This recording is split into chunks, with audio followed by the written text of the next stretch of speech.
So how many of you type yes in the chat if you think of yourself as an entrepreneur, right? I want to see, do you relate to that? Patrice says yes.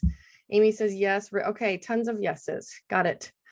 So that resonates. And I am as well, by the way. I launched my own practice right out of law school. Lots of yeses. Zoe, Melissa, Janet, Ellen, awesome. Janelle. So at some point, so understand that less than 10% of the population ever decides to become an entrepreneur, right? At some point, you made a decision to do that.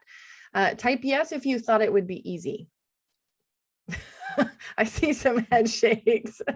I rarely get a yes. My one friend who likes to tease, I presented to his audience one time and he was like, yes, I thought I was going to get to sit home in pink bunny slippers and make $1 million from behind the internet, right? And I think some people do get conned into that, but most people do not choose to become an entrepreneur because they think it's going to be easy.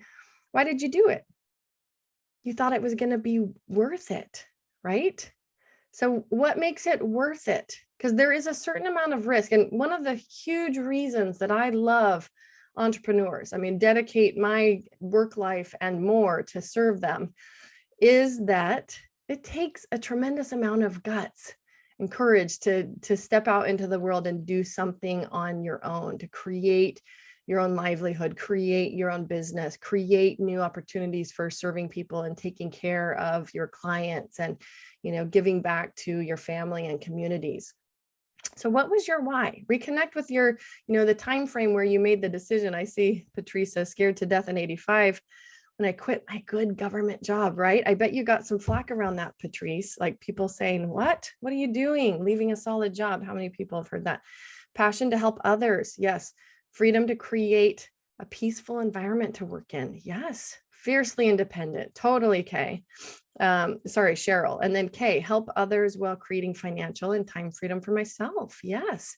Independence, freedom, flexibility, burnt out from dementia care. Wow, that's a heavy one. I understand that, Damodar. I have a good friend who left social work for the same reason. I'm so interested why my phone, here we go.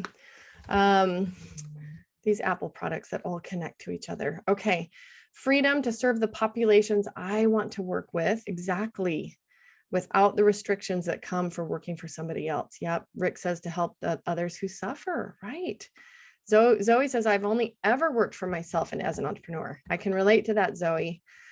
More fun and control. Yay, I love to see the F word, fun.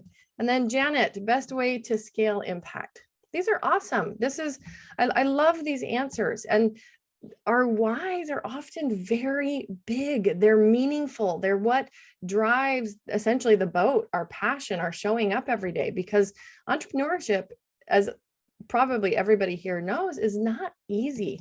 Now, when we get it right, it can be tremendously successful, fun. We can build a thriving small business, right? But I relate to all of you on your whys, right? This is my why. Freedom, family, adventure, security, right? A lot of people see a job as security. I see entrepreneurship and like being in charge of your own path as more secure than having a job where somebody can make a decision any day of the week and you're gone, or, something happens. Influence, change, joy, challenges. Who here, like me, and I should probably stop saying this out loud, who loves a good challenge, right? Like our brains thrive, on problem solving and figuring things out and coming up with solutions for clients. Creativity, right? Legacy. How many of us feel like we just are kind of like outside the normal mold? We need to do our own thing. We don't belong working for somebody else. I never wanted to go sit in a cubicle in a big law office and work on cell phone tower leases. Just wasn't for me, right? And then, down here, life is short, do stuff that matters.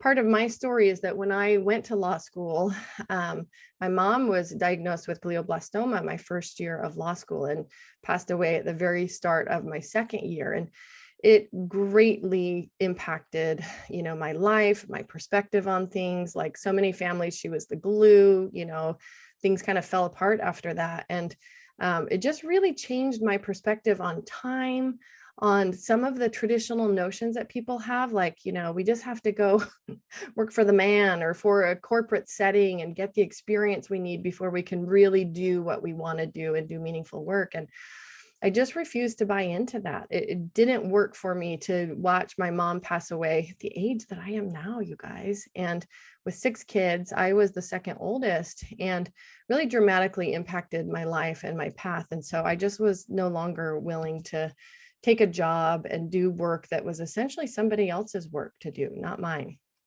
So many of us, like we've expressed here, right? We want to create something that will outlast our life, legacy, impact our clients' lives, impact our communities.